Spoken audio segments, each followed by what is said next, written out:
Good morning, everyone. Welcome to the First Unitarian Society of Milwaukee's online worship service. I'm Reverend Jennifer Nordstrom, and I'm honored to serve as First Unitarian Society of Milwaukee's senior minister. We welcome people of all genders, sexualities, ages, races, ethnicities, histories, and bodies. We welcome your mind, your heart, and your spirit. We welcome all you're bringing in with you today and all your heart longs to set down. We'd like to pay a special welcome to guests joining us this morning. If you're visiting for the first time or joining us from afar, why don't you say hello in the chat now and tell us where you're joining from. I welcome everyone into our worship service by inviting you to repeat our first church mission after me. We gather to nurture the spirit, engage the mind, and inspire action.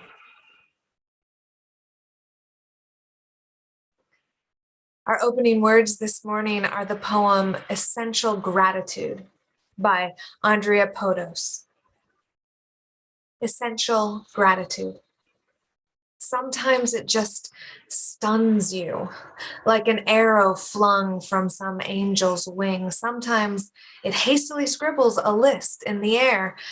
Black coffee, thick new books, your pillow's cool underside, the quirky family you married into. It is content with so little, really.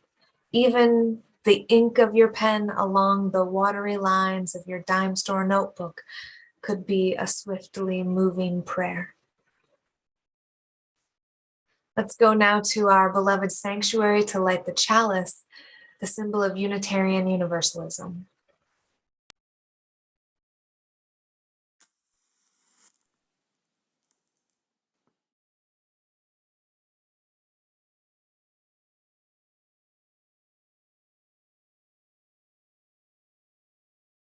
I'm Reverend Kimberly Tomchek Carlson, your Minister of Religious Education.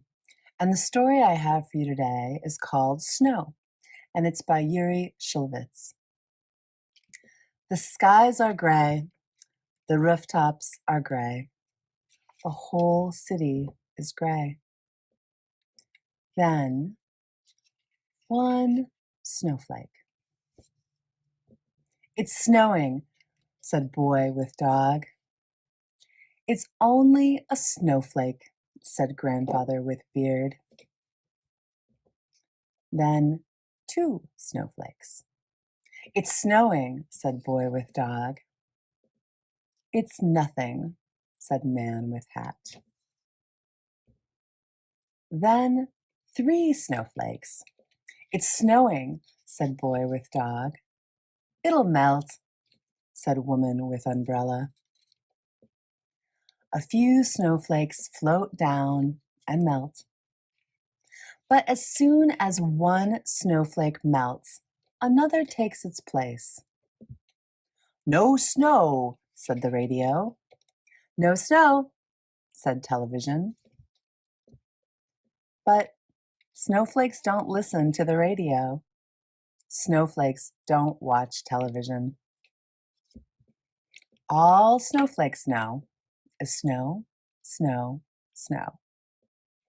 Snowflakes keep coming and coming and coming, circling and swirling, spinning and twirling, dancing, playing there and there, floating, floating through the air, falling, falling everywhere.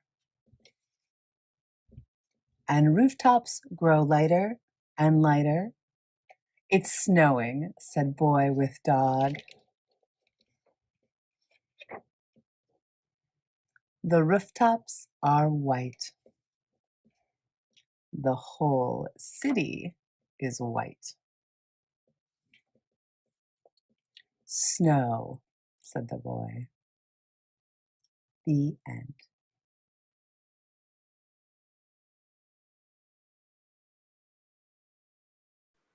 Thank you, Reverend Kimberly. My dear ones, because of the continued ways that all of our lives are being touched by the grief and the loss of this global coronavirus pandemic, we're continuing our pandemic practice of lighting the COVID candle for any of our members who've had a loved one die during this period, either from COVID or another cause. If you've had a loved one die from coronavirus or another cause during this time, and you'd like the COVID candle lit for them during Sunday's worship, contact one of the ministers.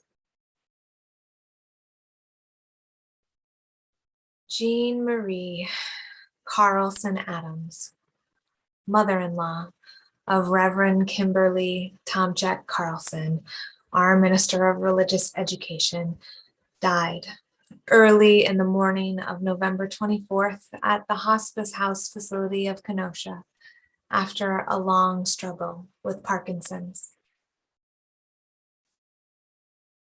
It is our pandemic practice to light our COVID candle to honor the lives and the deaths of our members' loved ones during the COVID-19 pandemic. Today, we light our candle in honor of Jean Marie Carlson Adams.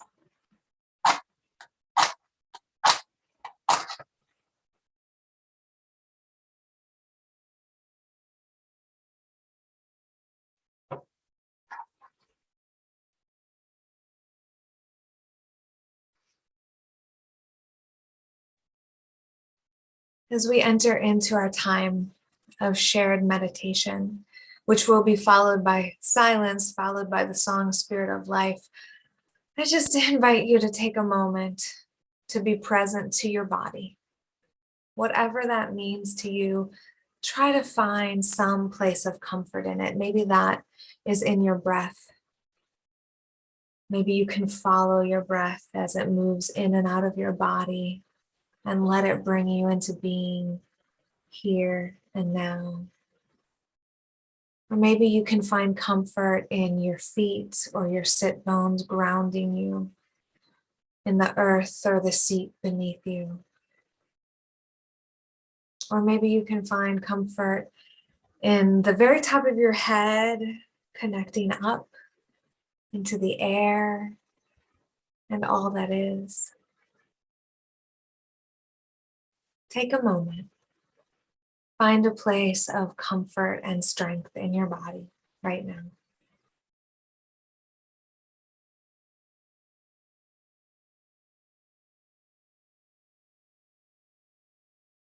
Spirit of life and love, Holy One of our being and our becoming, that which is sacred within, among, and beyond us.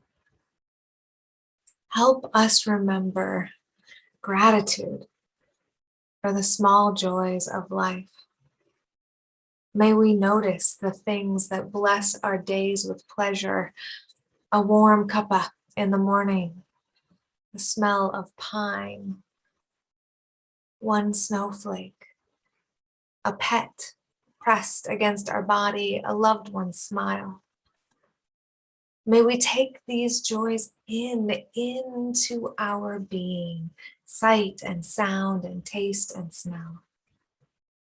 And may we be grateful. Grateful for beauty, grateful for pleasure, grateful for love, for connection, grateful for things large and small that make life worth living. May we immerse ourselves in that gratitude so that it becomes part of our sense of living.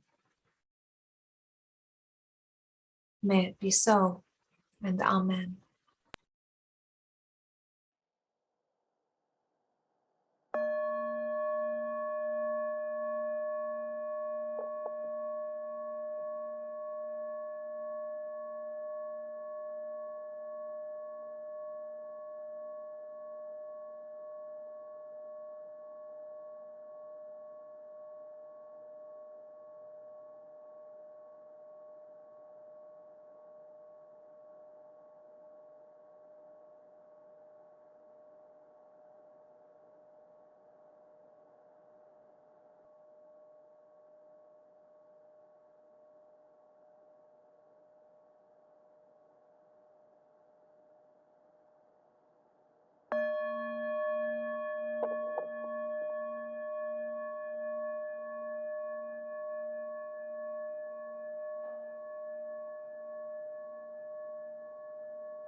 Spirit of life, come unto me. Sing in my heart all the stirrings of compassion. Flow with the wind, rise in the sea. Move in my hand, giving life a shape of justice. Roots hold me close, wings set me free. Spirit of light, come to me, come to me.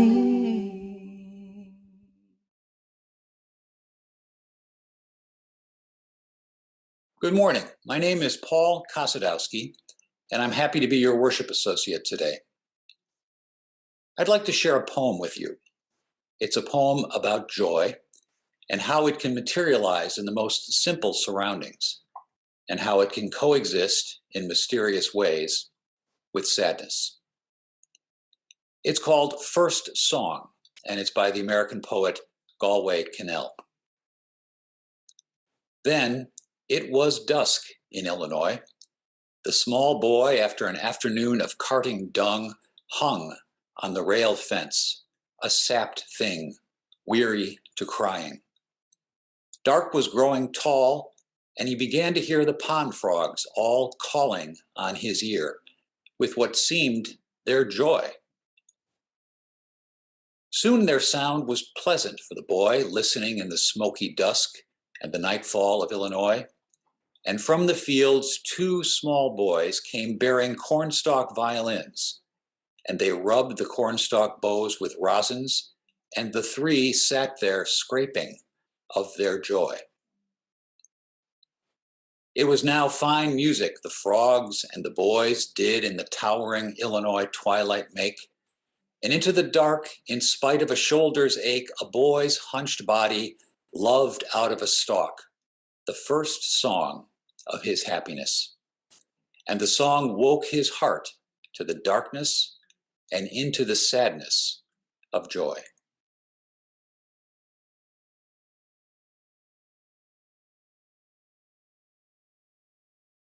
Family. Community. Basketball. Laughing with people I love. Rock climbing. Children. Rivers. Music. Being in nature. Truth. I've got nothing against you. I just want to be heard. Like every child, woman, and man in this big, beautiful world. I knew boys like you in high school. Thought if I ignored, you'd go away. But what I fear grows, what I resist persists. I need joy to be my best. How do I look on you with joy in my heart? Look on you with joy in my heart. I get up before the sunrise, look at the stars in the night sky. I breathe in and out slowly, letting my fears rise up out of me like smoke floating over the sea. I find the joy in my heart early, open my eyes to the birds and trees. I feel joy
mercy. Others give hugs for free. Some try to get us to zero. Kids in New York from every land who don't know any different. They're laughing and holding hands while parents watch them play.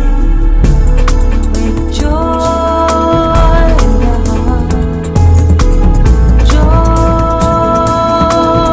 in their hearts, joy in the world. With joy in our hearts, joy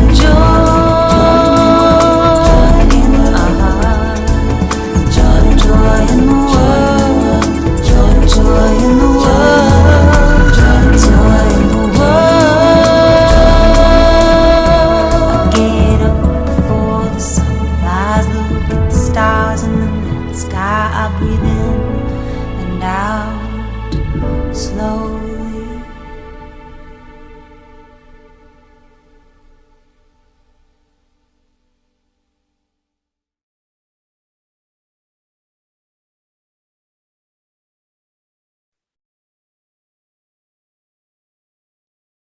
Thank you so much, Anne Heaton. That song is always such a pleasure, such a joy.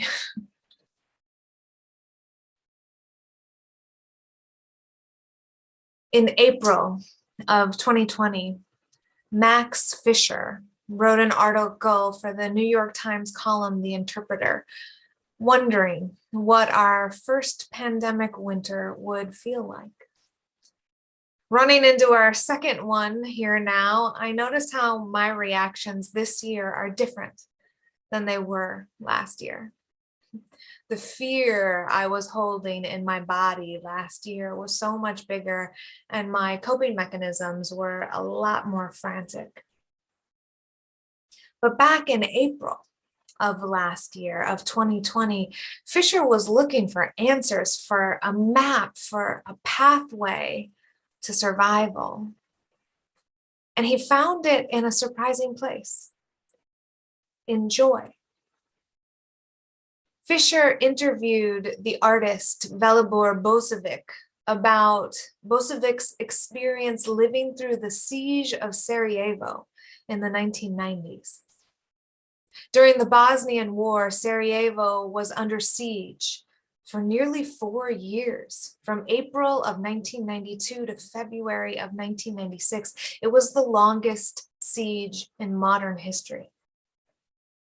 During those years, a little over 1% of the city's 425 residents were killed by violence. While the violence was sporadic, the threat of death became a part of life. The city was cut off from the rest of the world, and it was periodically without power. Restaurants and movie theaters closed. Similarly to our experience with the pandemic, daily life changed drastically, and it changed overnight. Velibor Bosovic was a soldier in the Bosnian army, so he held some responsibility for defending the city, but he was also a citizen of it. He lived in that city under siege every day. To add to the mix, his father was a prisoner of the Bosnian army that Bosovic was serving in and was being held somewhere else. Needless to say, it was a complicated and difficult time for Bosovic. When Max Fisher spoke with Bosovic about that time, trying to mine his experience for meaning and survival in pandemic losses and lockdowns, Bosovic surprised him by telling him his most prominent memories of the siege were memories of joy. He remembered really getting to know people in the place, the apartment building where he lived, and the people that he knew helping each other in new ways. He saw his friends and connected with them when he could, and he and his girlfriend got married during that time. He shared with Fisher one of his most prized possessions, a photo of himself with his friends playing pool by candlelight during one of the power outages that were common. That photo sits on the mantle of the home Bosevic now owns in Montreal. Fisher writes that Bosevic is not alone in holding fond memories of joy during the long siege of Sarajevo.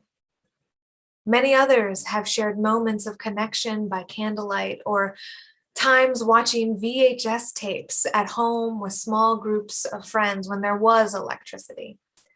In fact, those small group movie gatherings were so common and so beloved that Sarajevo developed, quote, a generation of film aficionados who, once the siege lifted, made Sarajevo the home of a still renowned film festival.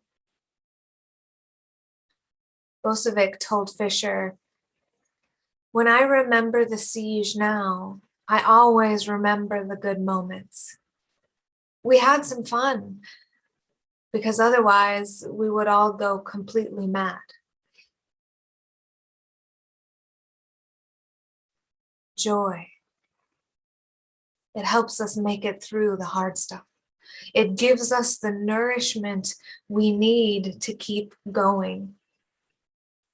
Without reconnecting to joy, to gratitude for and celebration of life, our souls get eaten away by the pain.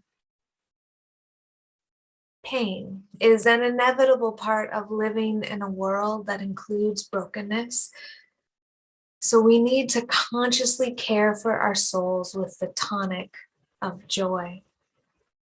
We need a balm for our souls in order to continue to face the pain of the world, let alone do the work of justice and truth and meaning.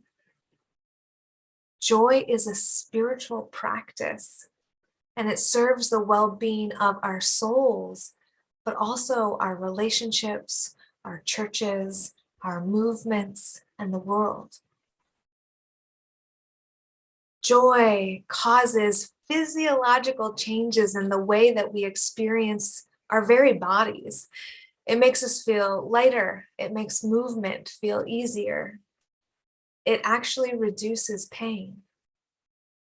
It makes us experience colors and smells more deeply and vividly. Joy also bonds us to other people.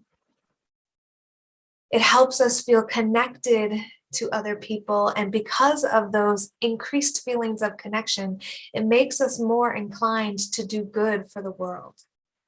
Joy compounds joy. Joy brings out more joy in our bodies, our minds, our relationships, and in the world. So yes, joy is good. Surprise! But it's also good for you and good for the world. So how do we get our hands on it, especially in long, dark days with somber news all around and threats abounding? How do we even open to joy, let alone experience it deeply? Joy is life-giving, but it's not always easy to access or remember. Our brains are naturally wired to hold on to negative experiences and, unfortunately, to let go of more pleasurable ones. This evolutionary design helped us hold on to memories of experiences that might cause us danger again in the future so that we could avoid that danger. Joyful experiences tend to be less dangerous, so when we remember them, we store them simply in our standard memory systems. Those memory systems release much of what happens. Rick Hanson, a psychologist who wrote the 2010 book, Buddha's Brain, about the neuroscience of happiness, says that we can train our brains to counter this natural tendency towards negativity and hold on to the joy we experience. Hansen writes that our negative experiences get stored in what's called our implicit memory bank, which is different than our standard memory bank. The implicit memory bank isn't necessarily about specific memories, but rather it holds a feeling sense, the feeling of what it is to be alive. As negative memories accumulate in that sort of implicit memory bank, they trend our feeling of what it means to be alive towards the negative. Hansen advises us to counter that by intentionally taking in joyful memories and storing them more deeply within ourselves. He says that the first step towards doing this kind of joyful implicit memory bank storage is really noticing joyful moments in your life rather than ignoring them or just letting them pass by.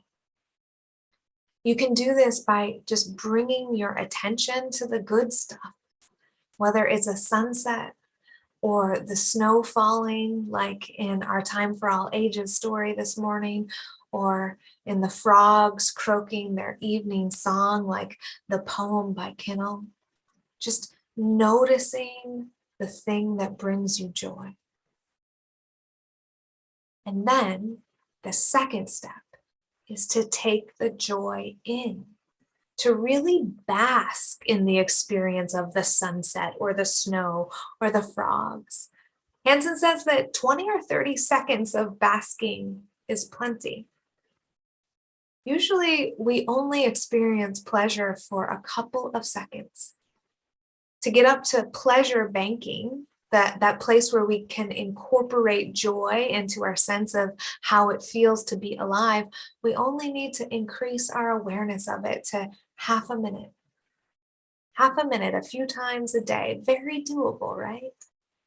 That's enough to start developing the neural structures in our brains that will support more joy.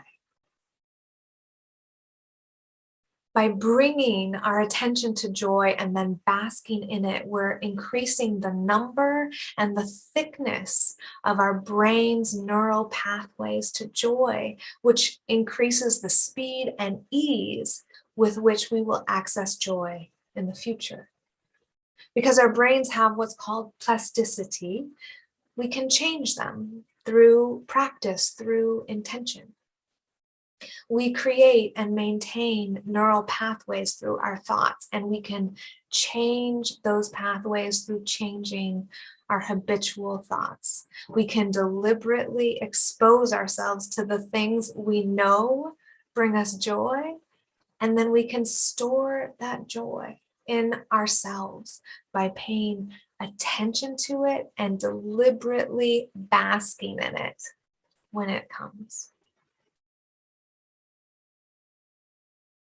Increasing our own joy in this way is not selfish. Joy ripples out. Human beings' brains mirror the feelings of the people around us through what are called mirror neurons. Indeed, the more we are in touch with our own feelings and experiences, the more likely we are to pick up the feelings of those around us. It happens through a part of the brain that's called the insula. The insula tracks the internal state of the body. So anytime you pay attention to the internal state of your body, whether that's in meditation or through playing soccer or through very attentive exercise, you're working your insula and it thickens just like a muscle. You build it up by sending more neurons there, creating more neural pathways. These pathways work for you. They work for your connections with your internal state, but they also work for other people. They make you more empathetic. The thicker your insula is, the more attentive you are to what's going on around you as well. and you develop mirror neurons. So through attention to your internal state, you increase your connection, not just to yourself, but also to others. And this makes you more empathetic. The more empathetic we all become, the more likely we are to do good in the world, to help other people, whether that be in an immediate interpersonal sense or through justice work. So joy work, attention to our internal state and deliberately cultivating joy through practice brings more joy into the world for everyone. It helps make the world a better place.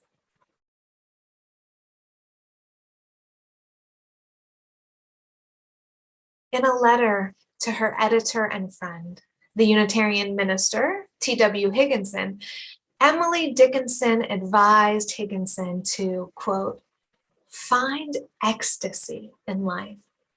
The mere sense of living is joy enough. Dickinson found joy in the sense of living. She had joy in her implicit memory bank. She found ways to exalt the living world and to immerse herself in the joy of daily life's beauty and its mystery. In one of her poems, Dickinson wrote, I'll tell you how the sun rose, a ribbon at a time. The steeples swam in amethyst, the news like squirrels ran. The hills untied their bonnets, the bobolinks begun. Then I said softly to myself, that must have been the sun. But how he set, I know not. There seemed a purple stile that little yellow boys and girls were climbing all the while, till when they reached the other side, a dominie in gray put gently up the evening bars and led the flock away.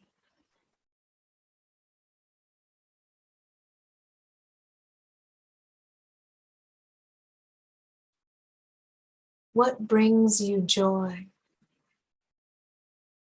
How can you immerse yourself in it? Is it beauty, nature, life's mystery like Dickinson and Emerson and so many others?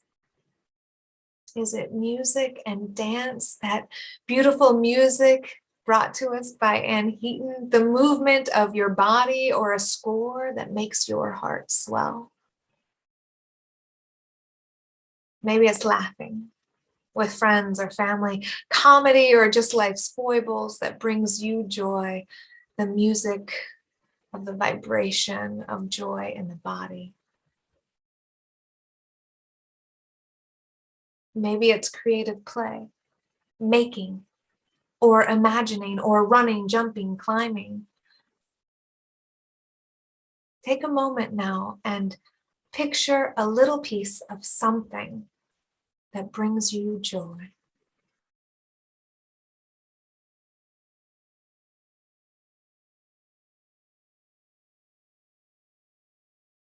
Hold it there in your mind.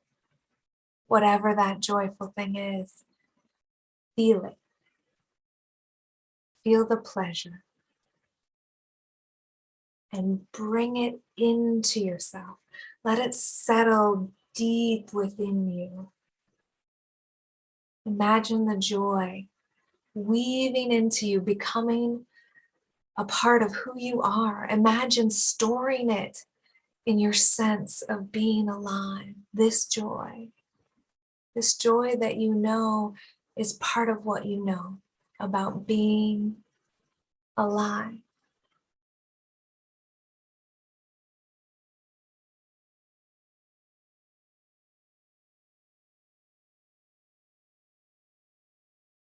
Joy contains within it the promise of a new world, Even in the hardest of times, in the darkest night, the longest siege, the never-ending pandemic, joy contains the seed of tomorrow. It shows us now in our very bodies what is possible. Laughter, music, lightness, connection, a film festival, hope. With joy, we can feel right now the world we dream of. It can nourish us for the journey, give us the strength to keep working towards that world that we dream of. So dive deep into the joy that you experience. Dive deep into the feeling that heaven and nature sing. Scoop it up and just pour it over your hurting heart. Immerse yourself in its depths and let it echo out through your life, building up your neurons and mirror neurons and your loved ones, repeating and repeating and repeating the sounding joy. May it be so. And amen.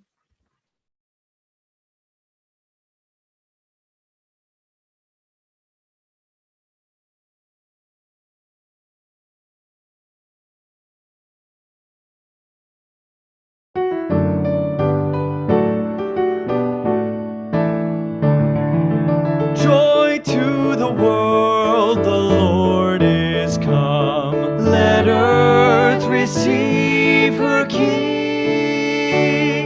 Let every heart prepare him room. And heaven and nature sing. And heaven and nature sing. And heaven and nature sing.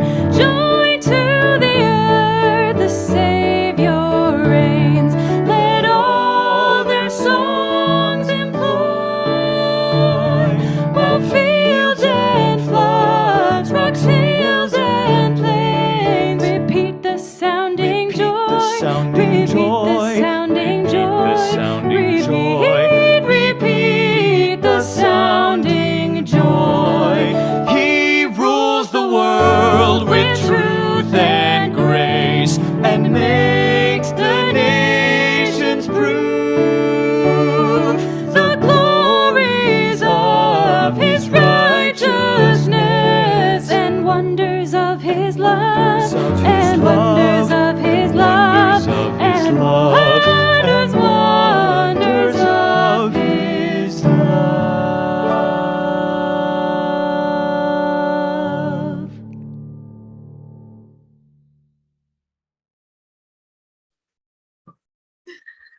I'm feeling joyful.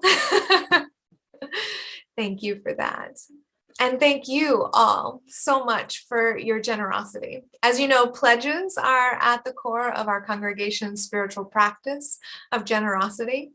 We are also grateful for additional gifts to support our ministry, and we really thank the folks out there who are appreciating this online ministry and who are supporting it, either by texting 73256 with the message "Give to you." Sorry, that's 73256 with the message "Give to you," or who are giving on our website, bit.ly/UU ways to give. Your gifts really help us continue to provide this ministry. We also share the plate with an organization each month. Our December Share the Plate partner is Maroon Calabash. Maroon Calabash is a Black-led nonprofit organization that provides a space for Black birth workers in Milwaukee County to practice liberatory reproductive justice at the intersection of cultural traditions and modern medicine. You can give to our Share the Plate partner through the same webpage at bit.ly/UU ways to give. You can see all these options to donate on your screen right now. They'll also live on in the YouTube comments section after this video of worship is over. So thank you so much for giving either right now or when you intentionally come back later to get those links and give.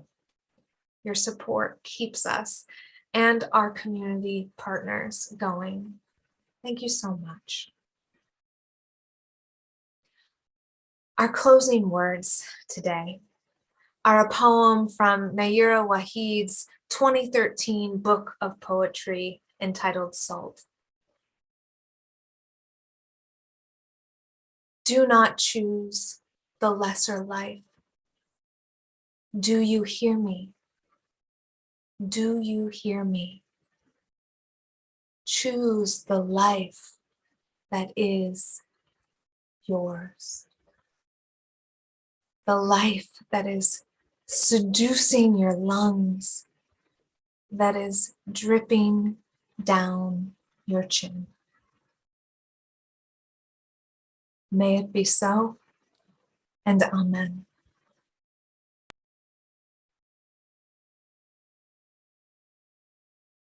We are going, heaven knows where we are going. We know within, and we will get there. Heaven knows how we will get there, but we know we will. Whoa, yeah, yeah. Whoa, yeah, yeah. Whoa, yeah, yeah. Whoa, yeah, yeah.